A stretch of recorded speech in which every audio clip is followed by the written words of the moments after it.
নমস্কার বন্ধুরা, সামনেই আসতে চলেছে অশোক ষষ্ঠী ব্রত। চৈত্র মাসের শুক্লপক্ষের ষষ্ঠী তিথিতে অশোক ষষ্ঠী পালন করা হয়। মানা হয় যে এই ষষ্ঠী যারা পালন করে থাকেন তাদের সংসারে কখনো শোক প্রবেশ করে না, হারালেও ফিরে পায় আর মরলেও জীবিত হয়ে যায়। এই পুজো সাধারণত মায়েরা করে থাকেন সন্তানের দীর্ঘায়ু কামনা করে, আবার দাম্পত্য সুখের জন্য অনেকে এই ব্রত পালন করে থাকে।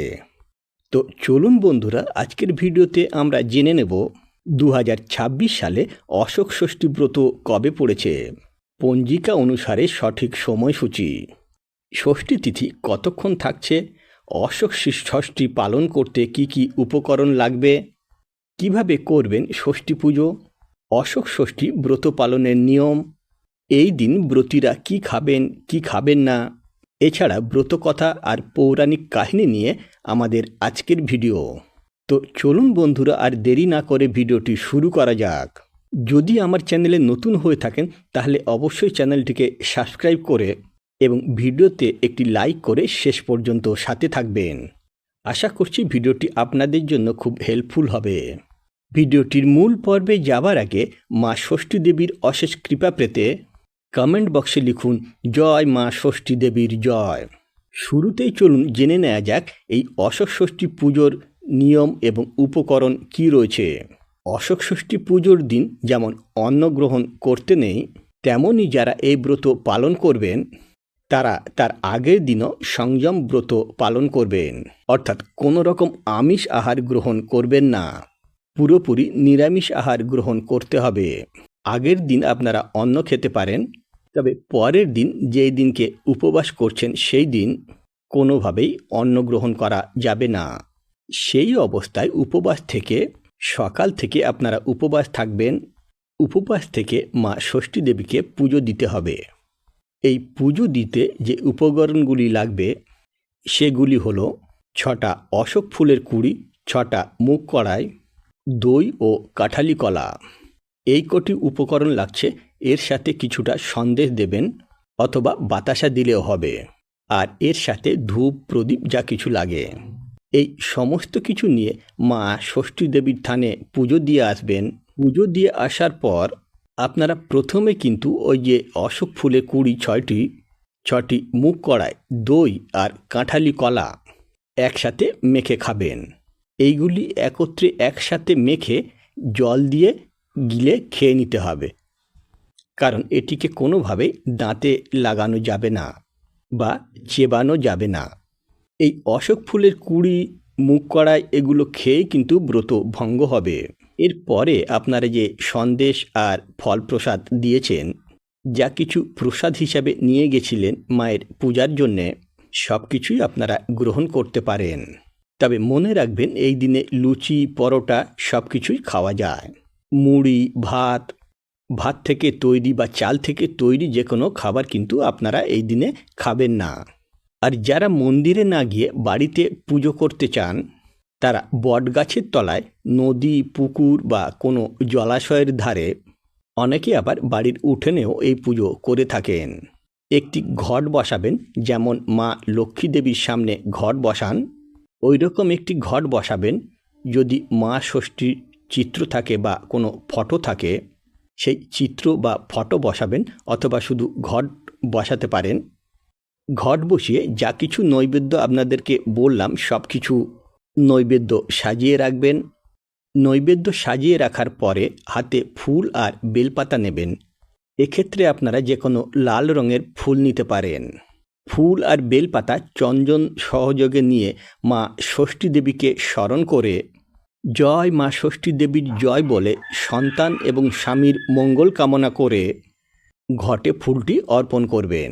3 বার করে এইভাবে ফুল অর্পণ করবেন। তারপরে ওই যে অশোক ফুলের কুঁড়ি, মুগ কলাই, কাঁঠালি কলা, দই সমস্ত কিছু মায়ের উদ্দেশ্যে নিবেদন করে মাকে গ্রহণ করতে বলবেন।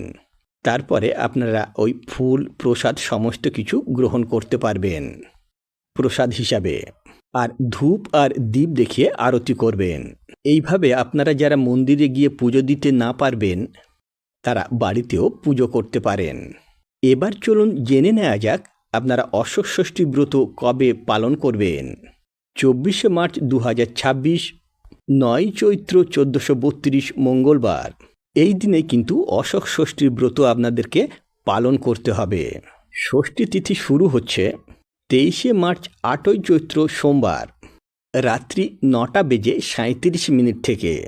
ষষ্ঠী তিথি সমাপ্ত হবে 24শে মার্চ 2026, 9 চৈত্র 1432 মঙ্গলবার রাত্রি 7:13। অর্থাৎ এই পরিস্থিতিতে উদয়া তিথি অনুযায়ী 24শে মার্চ 9 চৈত্র মঙ্গলবার এই দিনেই কিন্তু সারা দিনই ষষ্ঠী তিথি থাকছে। এই দিনে আপনারা দুপুর 12টার মধ্যে পুজো দিয়ে প্রসাদ গ্রহণ করবেন।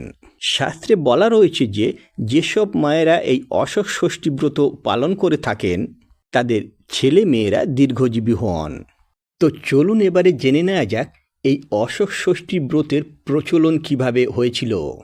জানা যায় যে এক শিশুকন্যাকে অশোক গাছের নিচে কুড়িয়ে পেয়েছিলেন এক মুনি ঋষি।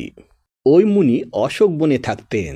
তিনি তার পালিত কন্যার নাম দিয়েছিলেন অশোকা। এক সময় কন্যা যখন বড় হয়ে যায় তখন তার বিয়ে হয়। এক রাজপুত্রের সঙ্গে শ্বশুরবাড়িতে চলে যান কন্যা অশোকা। ওই মুনি ঋষি অশোকা শ্বশুরবাড়ি যাবার সময় তার সাথে কিছু অশোক গাছের ফুল এবং অশোক গাছের বীজ তাকে বেঁধে দিয়েছিলেন। তার সাথে এটাও বলে দিয়েছিলেন যে চৈত্র মাসের শুক্লা ষষ্ঠীর দিন এই শুকনো ফুলগুলো যেন জল দিয়ে তিনি খেয়ে নেন এবং একই সাথে ওই দিনে অশোকাকে তিনি অন্ন বা চাল জাতীয় কোনো জিনিস না খাবার আদেশ ও পরামর্শ দেন। তারপর কেটে যায় অনেক বছর। ইতিমধ্যে 7টি পুত্র এবং একটি কন্যার জন্ম হয় অশোকার। তাদের বিয়েও হয়ে যায়। এরপর এক চৈত্র মাসের শুক্লপক্ষের সন্ধ্যাবেলায় অশোকা অন্ন গ্রহণ করবেন না বলে জানিয়ে দেন। তার আদেশ মতো তার পুত্রবধূরা অশোকার জন্য মুগ কলাই রাঁধতে আরম্ভ করেন, কিন্তু ভুলবশত তার মধ্যে একটি ধান থেকে যায়। সেই ধান থাকা অবস্থায় খাবার গ্রহণের পরে ঘটে যায় ভীষণ ধরনের সর্বনাশ। ওই খাবার খাওয়ার সঙ্গে সঙ্গেই তার পরিবারের সন্তান এবং স্বামীসহ আরও অনেকেই মারা যান। শোকে দিশেহারা হয়ে পাগলের মতো বিধ্বস্ত অশোকা তখন ছুটে গিয়েছিল ওই মুনির কাছে। তখন মুনি বলেন যে ওই খাবারেই কোনোভাবে নিশ্চয় কোনো ধান বা অন্য জাতীয় কিছু মিশে গিয়েছিল, যার ফলে এই ক্ষতি হয়েছে। তখন তিনি সঙ্গে সঙ্গে তার ঘটি থেকে মন্ত্র পড়া জল অশোকাকে দিয়ে বলেন, এই মন্ত্রপুত জল তার মৃত স্বামী ও সন্তানদের গায়ে ছিটিয়ে দিলে তারা সকলেই জীবিত হয়ে উঠবেন। অশোকা তখন তার মুনি বাবার কথা মতো সেই কাজ করেন। এর ফলে প্রাণ ফিরে পান তার মৃত স্বামী সন্তানসহ পরিবারের বাকি সদস্যরা। এরপরে চৈত্র মাসে ষষ্ঠীর দিন মা ষষ্ঠীর পুজো দিয়ে মুগ কলাই আর দইয়ের সঙ্গে অশোক ফুল খেতে উপদেশ দেন ওই মুনি। জানা যায় তারপর থেকেই এই ব্রতের প্রচলন ছড়িয়ে পড়ে দিকে দিকে। শুরু হয় বাংলার ঘরে ঘরে মায়েদের এই অশোক ষষ্ঠী ব্রত পালন। তো বন্ধুরা, আজকের ভিডিওটি এই পর্যন্তই। খুব তাড়াতাড়ি নতুন ভিডিও নিয়ে চলে আসছি। সেই সমস্ত ভিডিও দেখার জন্য চ্যানেলটিকে অবশ্যই সাবস্ক্রাইব করে রাখবেন। আর এই ভিডিওটি যদি হেল্পফুল বলে মনে হয়ে থাকে তাহলে বন্ধুদের মধ্যে অনেক অনেক বেশি করে শেয়ার করবেন। ধন্যবাদ। সবাই ভালো থাকবেন, সুস্থ থাকবেন।